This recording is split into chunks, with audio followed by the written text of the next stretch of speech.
Okay, I think we're probably live right now. So, what I wanted to talk about was animal consciousness. And to do that, I'm going to access an article. At least I hope I'm going to access an article, which I'm going to bring up on screen now. It's from the BBC. And essentially, well, in fact, the article is contained in the question, which are animals conscious? How new research is changing minds. This is very recent, 16th of June 2024, by Palab Ghosh, who's the science correspondent. Now, I have to say up front, just like this article, I'm unlikely to come to one single conclusion, and I may not come to a conclusion that you agree with, but spoiler alert, I think that they are, and probably a lot more of them are conscious than we realize. Now, when we talk about conscious, does that mean like, asleep, unconscious, or awake, conscious? Well, not quite. And we'll look at that very soon. But initially, I thought it might be useful to orientate ourselves using this BBC article. Now, it's interesting that a lot of news outlets have sort of published this opinion based on research pretty much simultaneously, and that kind of happens when news outlets are looking for here's the latest story, and also publishers, etc., have press releases that the press, the media can pick up on. But I was actually glad to see that this was getting the coverage that it actually, I believe, deserves. So anyway, what we have here is the article telling us that Charles Darwin enjoys a near godlike status among scientists for his theory of evolution. But his ideas that animals are conscious in the same way humans are. So there we go. So there's first difference. What do we mean? So it's probably not awake or asleep in this particular, let's say, paradigm. Probably the best way to put it. But his ideas that animals are conscious in the same way humans are have long been shunned until now. There is no fundamental difference between man and animals in our ability to feel pleasure and pain, happiness and misery, Darwin wrote. But his suggestion that animals think and feel was seen as scientific heresy among many, if not most, animal behavior experts. And it's probably hard to imagine the furore, the annoyance that Darwin caused at that point in time. This was a very radical idea, and particularly then, in certain cultures, there was a sense of humans being superior in many ways, and but not necessarily all cultures. Anyway, attributing consciousness to animals based on their responses was seen as a cardinal sin. The argument went that projecting human traits, feelings, and behaviors onto animals had no scientific basis, and there was no way of testing what goes on in animals' minds. And that certainly was pretty true, and certainly was also true of humans around about then. And I think that there is an argument that we've got to be aware of, where there is a danger, if I could call it that, scientifically, when we attempt to analyze, when we attempt to make sense of what we're seeing and hearing, that we do project those human traits and feelings, this anthropomorphization of a movement, a look, a particular type of behavior, and we say, oh, that's what I do when, so this animal, this creature obviously means the same thing. And it doesn't mean to say that it doesn't mean the same thing. It doesn't mean the same thing, but we've got to be careful. We've got to just beware that maybe what we're looking at is this lens of really wanting it to be what we want it to be, and it disguises what is actually going on. Anyway, let's continue with the BBC article. But if new evidence emerges of animals' abilities to feel and process what is going on around them, could that mean that could that mean they are, in fact, conscious? We now know that bees can count, recognize human faces, and learn how to use tools. What? Bees can count, can they? They can recognize human faces? Come on. And learn how to use tools? When was this a thing all of a sudden? Anyway, we better read on. Professor Lars Chitka of Queen Mary University of London has worked on many of the major studies of bee intelligence.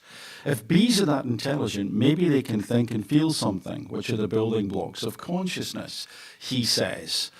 Well, let's pause there then for a second and let us look at consciousness. What exactly does that mean? And to help us understand that, we're going to go here to Wikipedia, which is not always reliable, but I quite liked the fact that this was relatively pithy. So consciousness, we've been talking about conscious and animals being conscious. Well, consciousness at its simplest, according to Wikipedia, is awareness of internal and external existence. And I like that. And I think the "and" is important, that we are aware of us, what is going on, and we're also aware of our external existence. And what I take from that is our place in the environment. I tried a live earlier just to test out the system. And it wasn't working too well, but probably my fault. It may not be working right now. We'll find out towards the end of the video, in fact, when I finish probably and review it. But hopefully you can see and hear okay and read the little screen shares.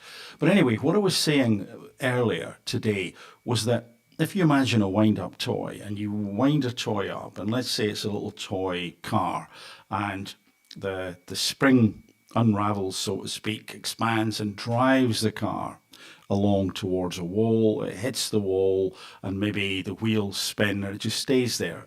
It's not aware, at least it's not aware in the sense that we're talking about here, probably not aware at all.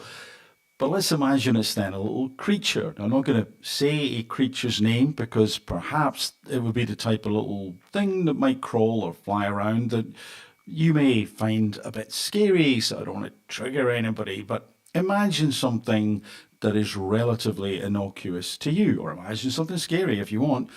And let's just say that that little creature, an insect perhaps, is wandering along and it is aware of a noise, of a vibration.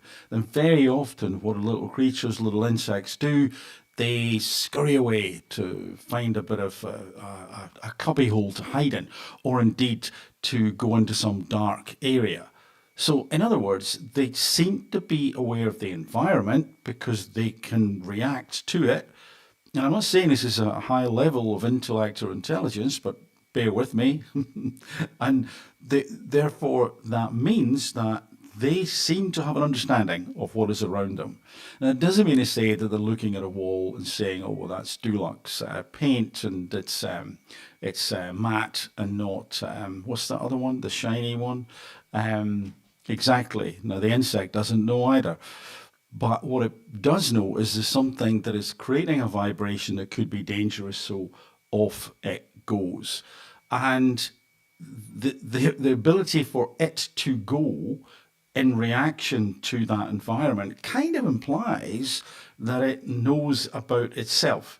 Again, this doesn't mean to say that it has deep thoughts about, oh, yesterday I said something to my friend and I upset them. I don't want to do that again. I don't think it's likely to be that level of sophistication.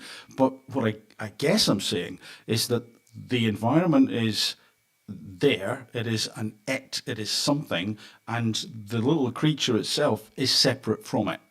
It is acting in accordance to this stimulus, this stimuli, to do something with itself. I hope that makes sense. So I like the internal and external existence. Then the Wikipedia article goes on. However, its nature has led to millennia of analysis, explanations, and debate by philosophers, theologians, and scientists. Opinions differ about what exactly needs to be studied or even considered. Consciousness. In some explanations, it is synonymous with the mind, and at other times, an aspect of the mind. In the past, it was one's inner life, the world of introspection, of private thought, imagination, and volition. Today, it often includes any kind of cognition, experience, feeling, or perception. So we appear to have, with insects, cognition. We appear to have an experience. They're experiencing something, and as we'll see, potentially things like pain. And they have a feeling now. Is that pain? Is it an emotion? Is it anger? What does that mean? I'm not sure. Or perception. Perception of what? Perception of self, as I've said, the environment versus the actual creature, insect itself, animal itself. Is that what this means? I'm not sure. So the article goes on. It may be awareness, awareness of awareness. That's a bit meta. Or self-awareness. So again, what do we mean by self-awareness? The little insect seems to have a mechanism, at least, which allows it to understand that it is not the environment, because it is moving away from that thing in the environment, so it is separate from it. So let's go back. Or self-awareness either continuously changing or not.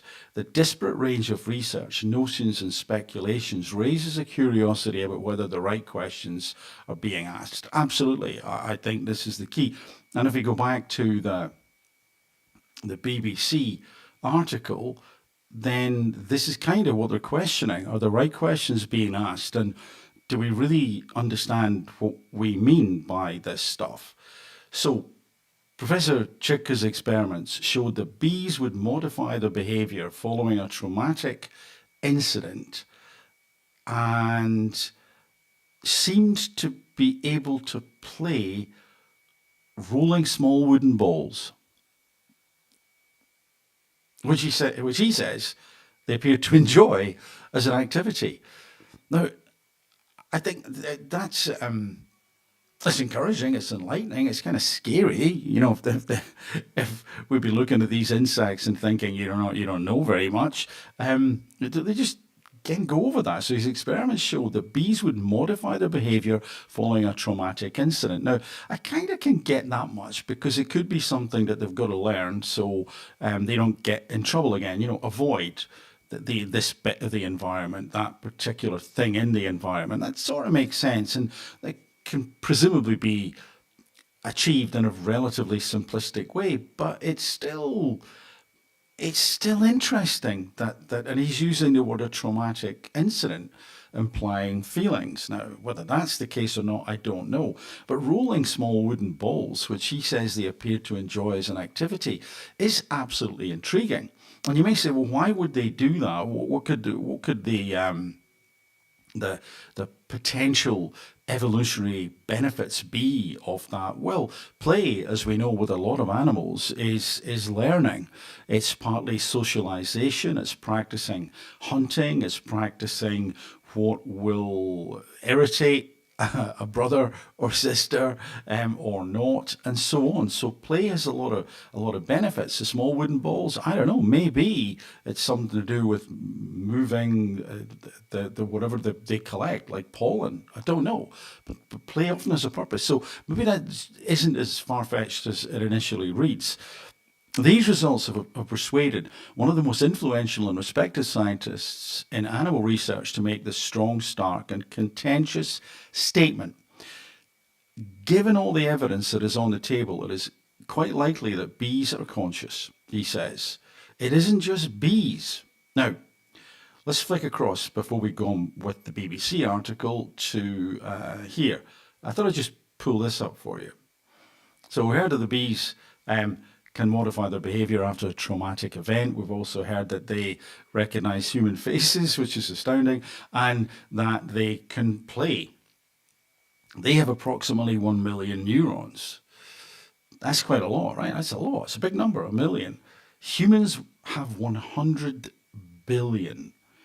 And part of me thinks, well, hold on, 1 million, it doesn't sound that small. But shouldn't that mean that humans should be a heck of a lot more advanced from bees than they actually are? Maybe there's some limiters built in. I don't know. Or maybe the stupidity of the human race, the greed, the hubris, the avarice gets in the way from people achieving their full potential. And maybe that's because we have, fallouts with each other. Let me put it that way. But anyway, 1 million neurons, but it's a hell of a lot smaller than what humans have. So let's go back to the article. It isn't just bees. Many say it is now time to think again. With the emergence of new evidence, they say marks a sea change. You'll see you'll see what the author of that little bit was meaning in a moment. In thinking of the science of animal consciousness, they include Professor Jonathan Birch of the London School of Economics. And let's go down here under the sea. You see, maybe that was just a coincidence, but I find that people who write for a living tend to like to have a bit of fun, bit of nuance in the writing. So octopuses, isn't it octopi? Octopuses, anyway, is the discovery that they avoid pain and seek out pain relief in experiments. Now, again, is that anything more than we would expect? Is that not simply some kind of reflex that is inbuilt, so they don't damage their cells. They don't damage the body, the tentacles, whatever. That sort of makes sense. And seek out pain relief in experiments. Well, it depends how that experiment was set up. If they're reading the label, I am impressed.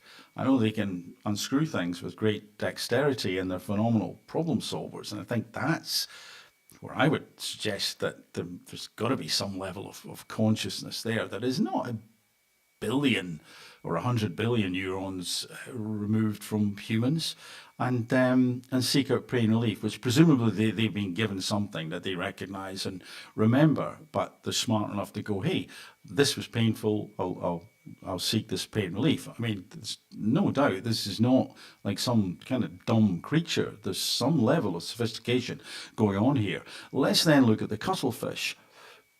They remember details of specific past events, including how they experienced them.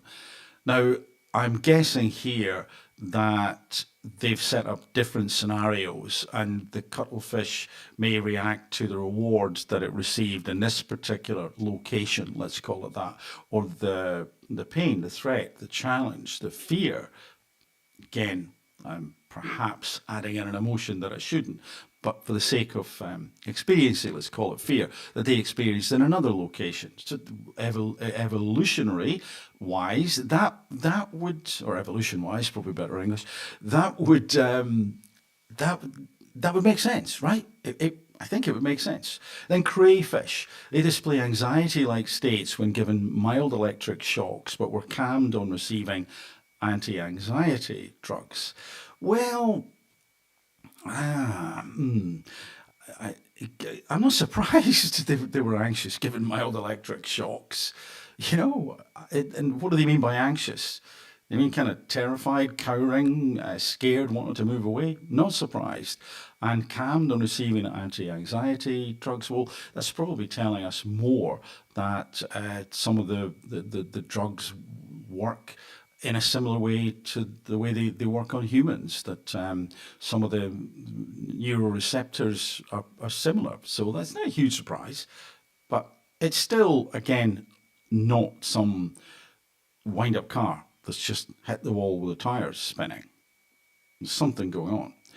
Crabs overcome their aversion to bright lights if they have experienced an electric shock in a dark area, weighing up the intensity of the shock and the brightness of the light.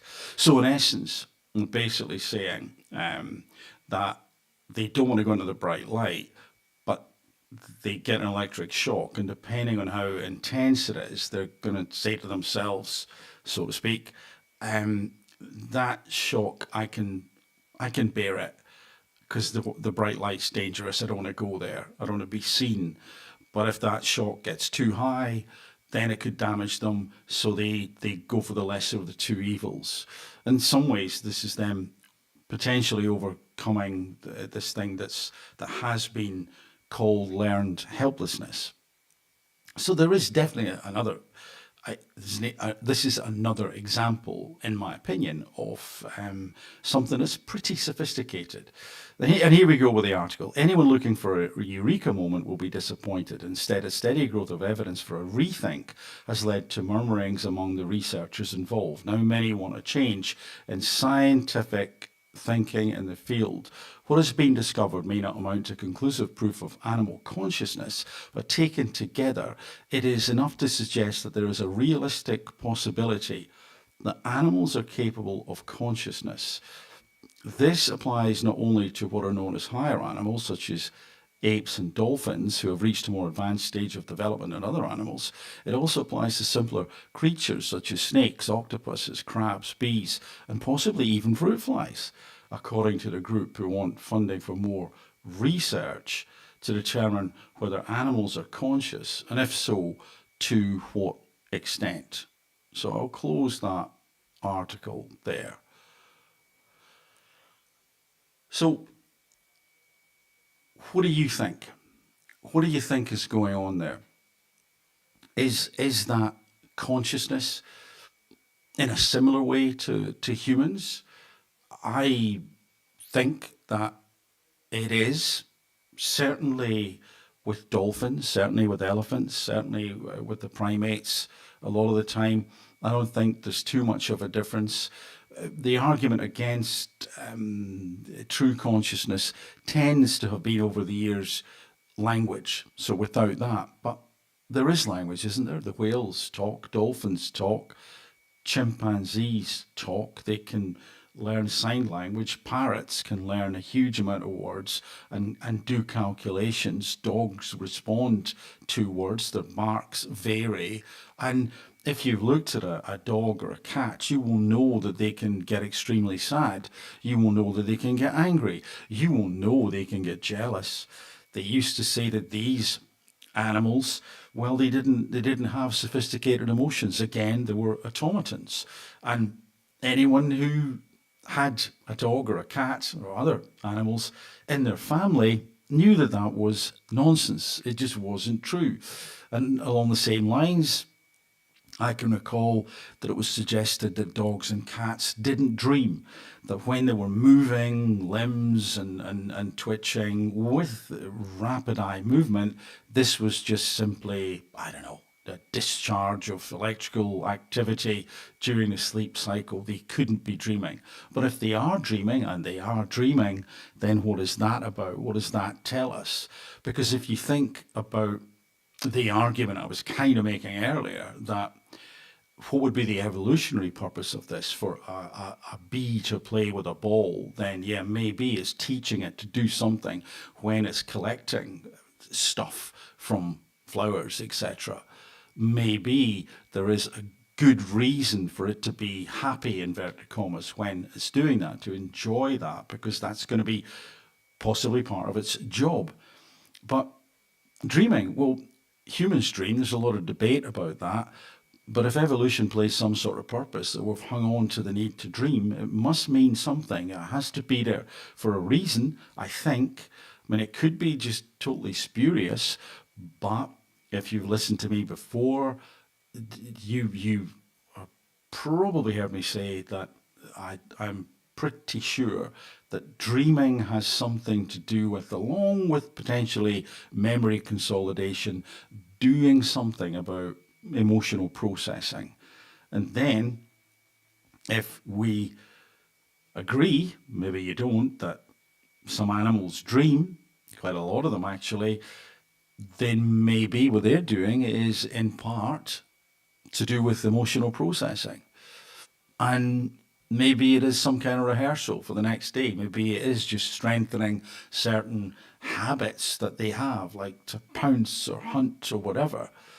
But if a dog, let's choose a dog, can experience the love, the jealousy, the annoyance, the anger, the tranquility, the dreaminess, um, the fear, then these are emotions, and I think they are as real, albeit possibly experienced in a different way, as they are for people. And the camera's just cut off, but I think we're still live. So just the monitor. So just as real as they are for people. And if that is the case, if that is the case, then how could we ever be cruel to them? How could we ever do anything to them at all? And of course, one could also ask the same question about person to person. So there is no easy answer to that one, but I think it is important to bear in mind. But anyway, for the moment, we're talking about animals and creatures under the sea and insects.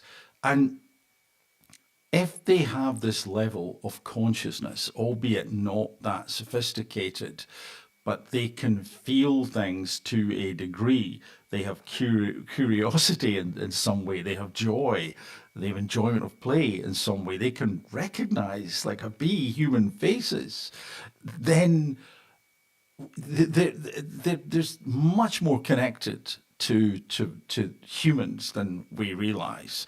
And back to, as I was saying, around about Darwin's time, when it was considered heresy to suggest that animals, lowly animals, could in any way be close to humans, this apex hunter, this superior being, then, well, yeah, I mean, hence the fact that Darwin came in for a bit of a hard time. But should he have done? Was that right? I'd suggest no. I think there's something in what he said. But it is not necessarily the case that the emotions, the facial recognition, the play, the joy is the same. Fundamentally, it probably cannot be, because the brain is different. If you think about it like a computer, it's going to compute the number of neurons, and it's not just a number, it's also the connectivity, of course, it's also the functional areas, and these will be different. So things will be different, but is there an element of consciousness there? I think certainly for me, yes, for a lot of those creatures, those animals, and the insects. There is an awareness. They are conscious. And I'll go further than that as I finish up. I'm just going to refresh the chat. So I don't think there's any chat coming. And if there is, and I'm not seeing it, apologies. So to finish that up, I would suggest that not only do we really have to fund that research, find a way to understand more about what is going on with these other groups that we share the planet with, but I also think that we need to take a look at ourselves. I think it's another opportunity to say, who are we to suggest that certain things should be done in a certain way on this planet? I don't think we're living in harmony remotely enough with nature. I don't think we're living in harmony enough with the needs of the planet and the other creatures that live on the planet that we share it with. We share it with them. This idea that we have a right to concrete whole areas, to chop down so many trees, to burn things, to raise the land, to use explosives to create something that we think is a good thing to be there. I'm not saying people shouldn't have houses. I'm not saying that we shouldn't have comfort. I'm not saying that we should not be able to be safe and to enjoy things. But there's almost a rabid quality to the way that some organizations, some corporations, and some people behave. Worse, one could argue, than animals, ironically enough. So what do you think? Do you think that that animals are conscious, that the bee is conscious? I'm not saying the same way as humans. Are they conscious? Should that make a shift to the way that we think? Maybe you already think this way and live more in tune with nature. And should we fund that research? Again, my opinion is that we should. To finish off, lastly, just one more thing, sir, as Columbo kind of said, I think consciousness is all around us. I think it's in the ether. I'm not saying that if you look outside, then there's an invisible thing that's conscious. I'm not quite saying that, but I think there's an energy. I think there's a force, maybe a life force could be a way to consider it, that is in the ether. If you think about a seed that is planted, what force is causing that seed to grow? What is it? Oh, well, it's the soil and it's the sun and it's water. And then when it gets a bit bigger, and then it's photosynthesis and nutrients. And isn't it this thing about fixing of things in the soil and so on? Yeah, all of that. I totally agree, of course. But what force is causing it? Why does it do that? Why, when you put that seed in there, should anything happen at all?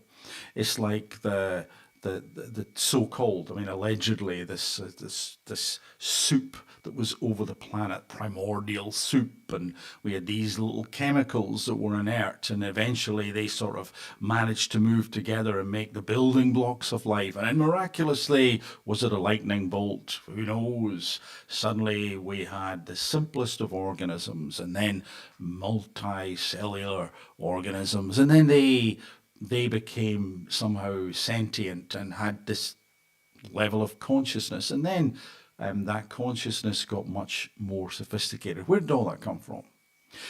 I think a different way to think about it, and it's a theory, I'm not the only person who thinks this, of course, but it's a theory, is that rather than the seed pushing outwards, it is pulled out. That life is, in a sense, almost being vibrated into existence. It is at a quantum level, a vibrational universe. And so that force of life is in the universe. That force of life, I think we could describe kind of as a consciousness. But again, beyond that, I couldn't tell you what it is. It's simply a theory, is simply a different way to consider who we are, what this is all about, and how is it that a bee could recognize a face? Could it be that from that soup that these simple single-celled creatures evolved? That it was not just happening. Something, I'll use the phrase again, was pulling it out. If you look at where life exists, we've been told in the past, oh, well, cyanide is deadly, and yet there are some areas where organisms exist in cyanide, that these flumes under the ocean, we've been told that nothing could survive in such a high temperature, and yet, lo and behold, something exists. They found the building blocks, I think I'm right in saying this, meteorites, potentially. And what about Mars? Well, more info will come in as and when it's time for it to be shared, and so on.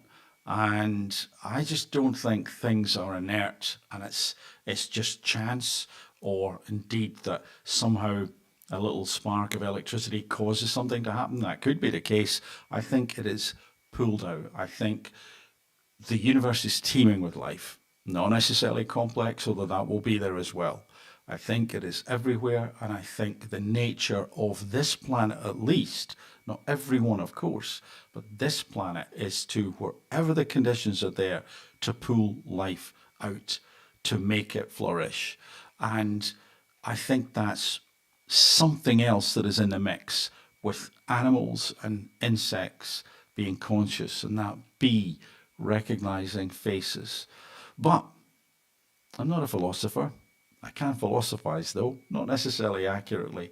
Anyway, I'd be interested in your thoughts, and interested as well in what you make specifically of that research, and should it be funded? Are animals conscious? Do they experience emotions in the same way that people do? Some people do. And what do you think? Do you think life is out there? Or are we, as some people